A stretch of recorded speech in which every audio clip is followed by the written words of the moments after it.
कर्म मनुष्य के मार्ग चुनने से निश्चित होता है अंगराज।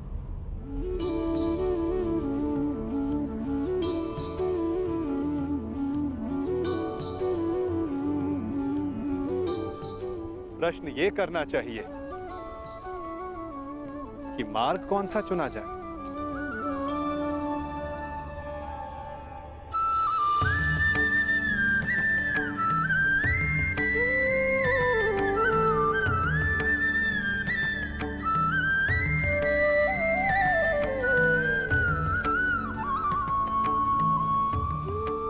क्योंकि लक्ष्य उत्तम होने पर भी यदि मार्ग अनुचित हो तो लक्ष्य प्राप्ति असंभव है।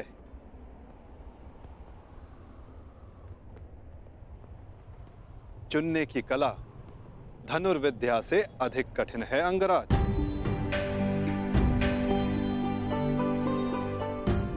जैसे एक महान योद्धा उचित मार्ग नहीं चुनता तो अनुचित मार्ग उसे चुन लेता है और महान से सामान्य बना देता है। इसीलिए युद्ध, मित्र और शत्रु चुनने में सावधान रहना चाहिए। दो मित्रों के वार्तालाप में विघ्न डालने वाले तुम हो कौन? मैं कौन हूं वो महत्वपूर्ण नहीं, मैं क्या करने आया हूं वो महत्वपूर्ण है। हमारे कर्म ही हमारा परिचय बनते हैं। परिचय दो अपना। क्यों आए हो यहाँ? मैं नटवर हूं, महाराज जरासंध का दूत। अंगराज को उनके लक्ष्य तक पहुंचाने आया हूं, वहां ले जाने आया हूं जहां उन्हें होना चाहिए। बस एक राजा को लाने के लिए एक राजा ही आए, यही उचित है। जाओ और जाके कह दो जरासंध से जब तक वो स्वयं कर्ण को लेने नहीं आएगा अंगराज कर्ण कहीं नहीं जाएगा। एक राजा को लाने के लिए जरासंध ने दूत भेजा।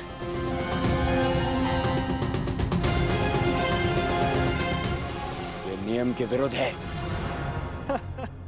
नियमों के विषय में हस्तिनापुर के महान राजकुमार दुर्योधन ने एक बात कही है। क्या वो बात आपने नहीं सुनी? क्यों? क्या कहा है कुमार दुर्योधन? यही कि नियम वो बनाते हैं जो शासन करते हैं और उनको अपने बनाए हुए नियमों को पालन करने का बंधन नहीं होता। जिस तरह एक नदी अपना मार्ग चुनने से पूर्व किसी से पूछती नहीं, उसी तरह एक शासक अपने बनाए हुए नियमों को बदल सकता है। अब आप ही बताइए महोदय, क्या राजकुमार दुर्योधन ने कुछ अनुचित कहा?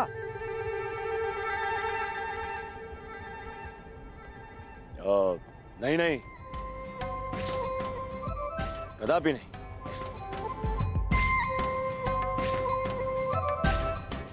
दूत का कार्य है संदेश देना अंगराज, परंतु फिर से कहूंगा, चयन करने का उत्तरदायित्व तो आपका है।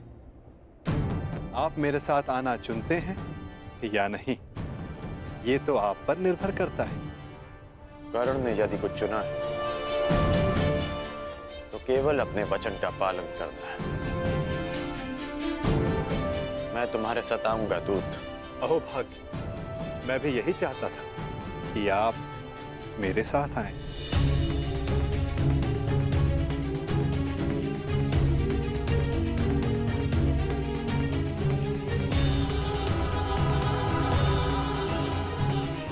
जाओ मित्र, मुझे भी हस्तिनापुर जाना है एक आवश्यक कार्य के लिए। एक उक्ति आपके लिए भी है राजकुमार। ईर्ष्या की अग्नि सबसे पहले ईर्ष्यालु को जलाती है।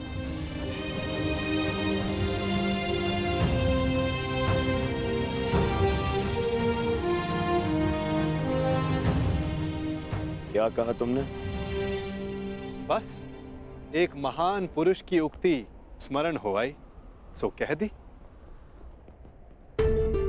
वैसे ये उक्ति राजकुमार दुर्योधन की नहीं है, पर हां, है उन्हीं के लिए।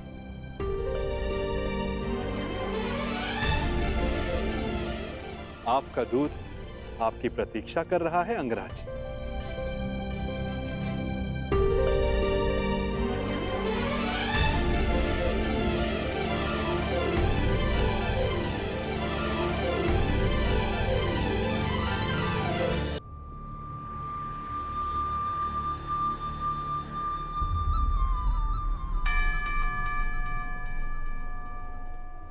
आपको लक्ष्य तक ले जाने का कर्तव्य मेरा है अंगराज, इसलिए रथ के अश्वों को किस दिशा में लेकर जाना है वो मेरे हाथों में। मैं अपना रथ स्वयं चलाना जानता हूं। जानता हूं, परंतु आज आपका सारथी बनने का अधिकार मेरा है। हां, अगली बार मैं ऐसा कर पाऊंगा या नहीं, ये निर्णय तो आपका कर्म और आपका चुनाव करेगा अंगराज।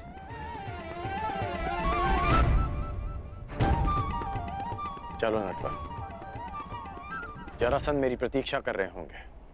प्रतीक्षा केवल प्रारब्ध करता है अंगराज। कल को प्रारब्ध क्या रूप लेकर आए ये किसी को नहीं पता। कभी कभी हम किसी और लक्ष्य की कामना करते हैं और हमें कोई और लक्ष्य चुन लेता है।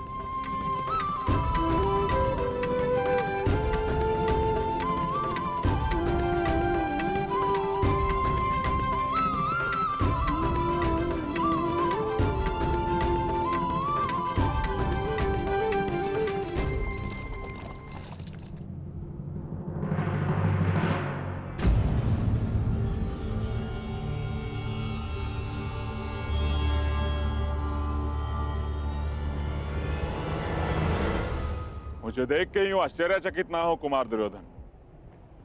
मैं यहां अंगराज को लेने आया।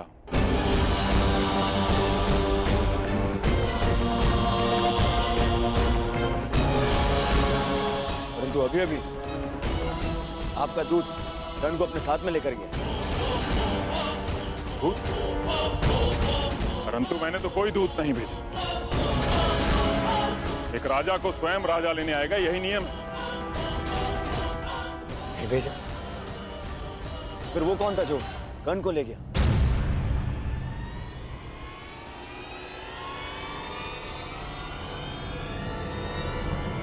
समझ गया, वही छलिया, वही मायावी जो हर बार जरासंध की छाती पर एक और पराजय का घाव कर जाता है। कृष्ण, वासुदेव कृष्ण।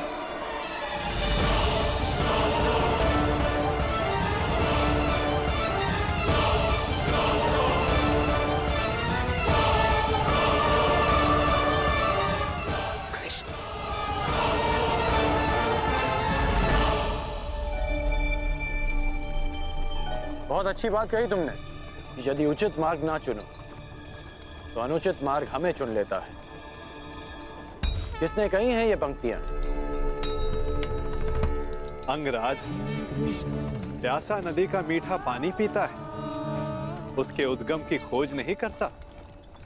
भूखा मीठा फल खाता है, वो फल किस पेड़ पर था उस पर शोध नहीं करता।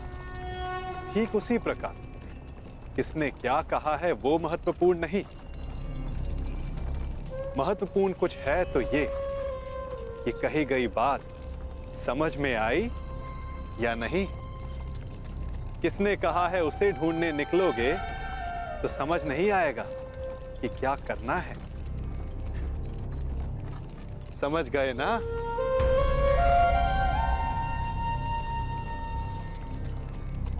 इतना अवश्य समझ गया कि तुम कोई भी बात सीधी तरीके से नहीं करते।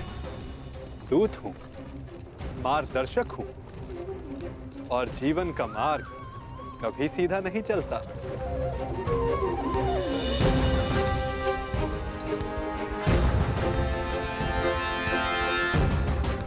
पहले पहले भी मैं मगध सीमा आ चुका हूं,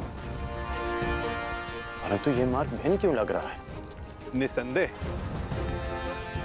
आपकी यात्रा इस युग की सबसे रोचक यात्रा होगी अंगराज। इसीलिए इस यात्रा में आपका सहयात्री बनना चुना है मैंने।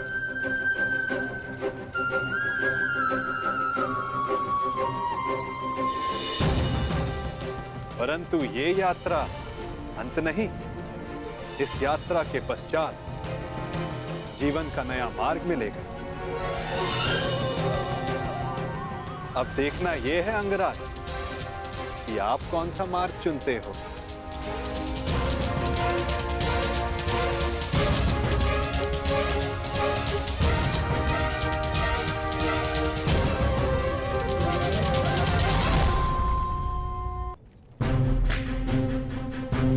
पहले भी मैं मगध सीमा पर आ चुका हूं, परंतु ये मार्ग थोड़ा भिन्न लग रहा है।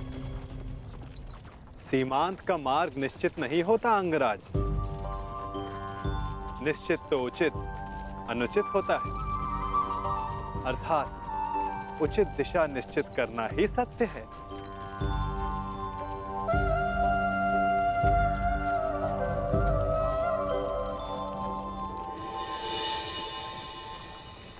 मन की शुद्धि के लिए आवश्यक है कि उत्सुकता के वेग को रोका ना जाए।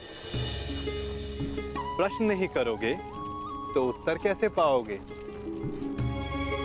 तुम्हें कैसे पता कि मैं कुछ पूछना चाहता हूं? एक माता को कैसे पता होता है कि आज उसके बालक को क्या खाना है? एक ढाल को कैसे पता होता है कि तलवार किस ओर से आनी है? ये मन की भाषा है अंगराज। अपना मन सचेत हो तो दूसरे का मन पढ़ना कठिन नहीं। तो तुम मन की बातें भी पढ़ लेते हो? अवश्य। सारथी जो हूं, रथी का मार्ग प्रदर्शन करने के लिए उसका मन पढ़ने की कला एक सारथी को अवश्य आनी चाहिए।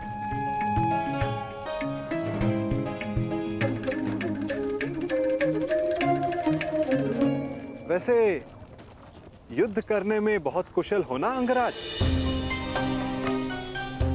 ये क्यों पूछा तुमने? ऐसे ही जो वासुदेव से युद्ध करने को उपस्थित हो उसका युद्ध कौशल तो विलक्षण होना चाहिए।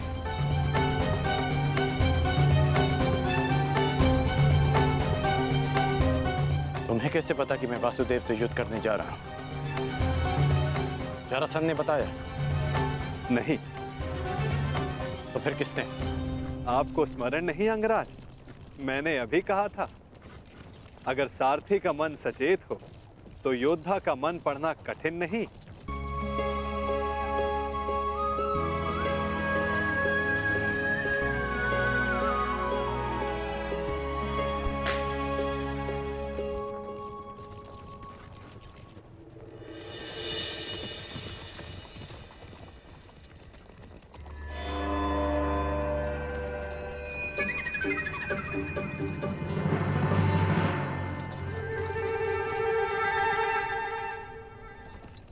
सारथी, और तीव्र और तेज चलाओ।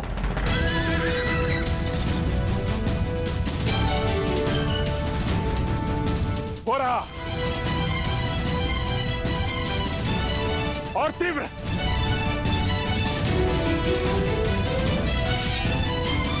जरासंध को एक बार और मूर्ख नहीं बना सकता ये वासुदेव। और तीव्र।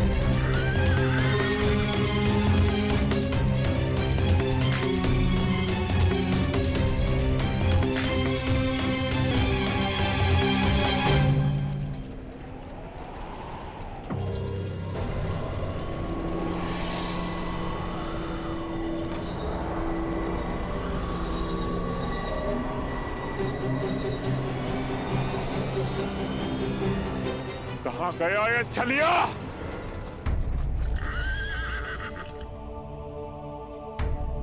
अब ये रथ क्यों रोक दिया? मेरा मन पढ़ने के लिए? मन पढ़ने के लिए नहीं, मार्ग पढ़ने के लिए। यदि लक्ष्य तक की यात्रा लंबी हो तो बीच बीच में रुककर मार्ग जांच लेना चाहिए। भाप लेना चाहिए कि कहां के लिए निकले थे, कहां तक पहुंचे हैं और कहां जा रहे हैं, और ये यात्रा आवश्यक है या नहीं।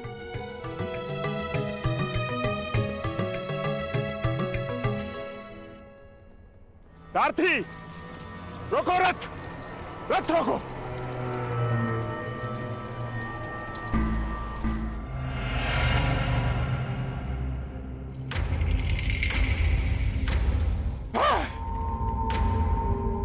फिर से जरासंध की आंखों में धूल झोंकेगा ये कृष्ण, परंतु ये जरासंध भी हार नहीं मानेगा। चलो सारथी।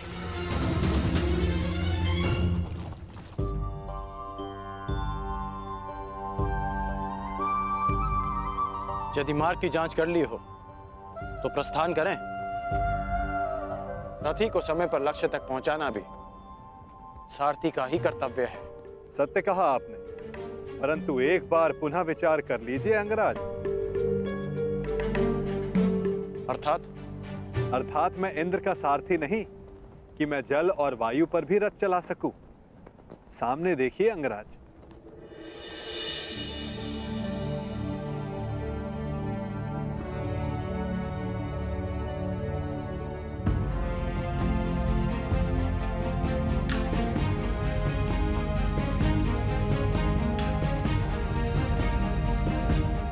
यह नदी कैसे आ गई?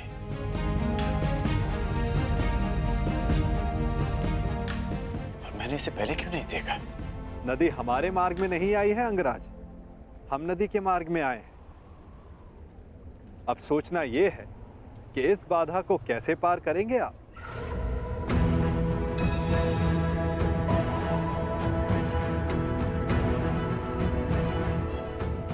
इस प्रश्न का मेरे पास क्या उत्तर हो सकता है? क्योंकि महारथी आप हैं, महान धनुधर हैं, दिव्य अस्त्रधारी हैं। सुना है आपके पास अग्निबाण भी है। क्यों ना एक अग्निबाण का संधान कर इस नदी को सुखा दें, ताकि हमें आगे बढ़ने का मार्ग मिल सके।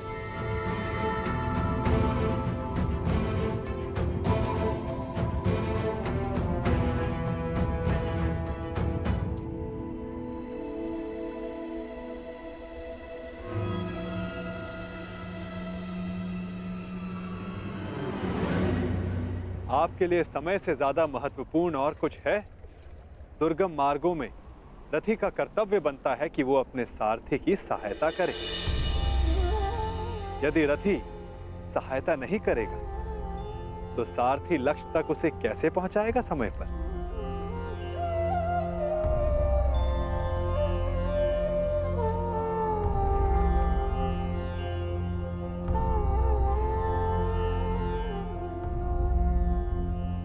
यदि लक्ष्य तक की यात्रा लंबी हो तो बीच बीच में रुककर मार्ग जांच लेना चाहिए।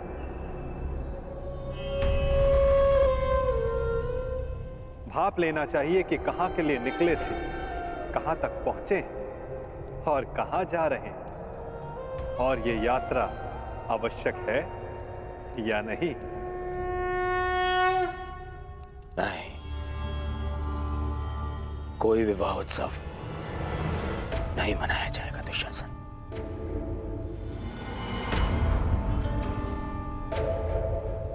दुर्योधन तब उत्सव मनाएगा जब उन पांडवों का अंत हो जाएगा। उत्तम दुर्योधन, उत्तम।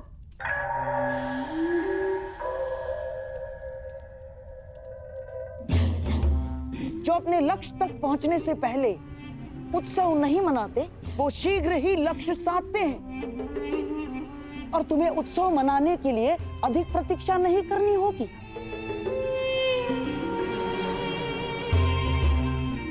पुरोचन अधिकतम अगली पूर्णिमा तक लाक्षागृह का निर्माण कर ही देगा। तो बस तुम्हारे लक्ष्य प्राप्ति के लिए केवल 15 दिन शेष हैं। नहीं मामाश्री, नहीं, केवल केवल लक्ष्य ग्रह के निर्माण हो जाने से कुछ नहीं होता। प्रश्न तो ये है कि क्या हमारे कहने पर ही वो पांडव वहां जाने के लिए प्रस्तुत होंगे?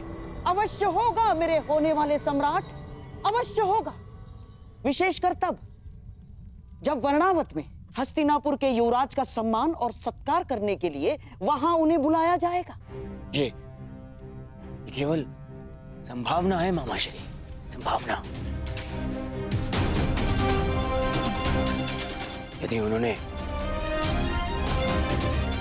वहां जाने से मना कर दिया तो गाय को अपने वश में कर लो तो बछड़े अपने आप विवश हो जाते हैं। ठीक उसी प्रकार पांडवों की माता श्री कुंती का सत्कार किया जाए तो उसके 5 पुत्रों को आना ही होगा। यदि वो 5 उंगलियां हैं तो कुंती उनका शरीर है, शरीर। वो जहां जाएगी ये 5 उसके साथ जाएंगे ही।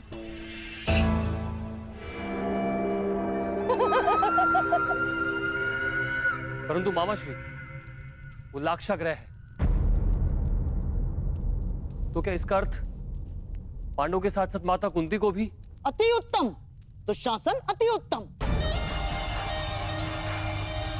तुम्हारे मन में अचानक से दया जाग गई।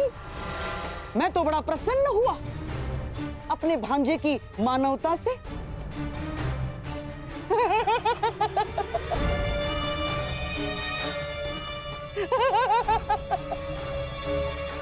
राजनीति में चने के साथ साथ घुन को भी पिसना होता है दुशासन।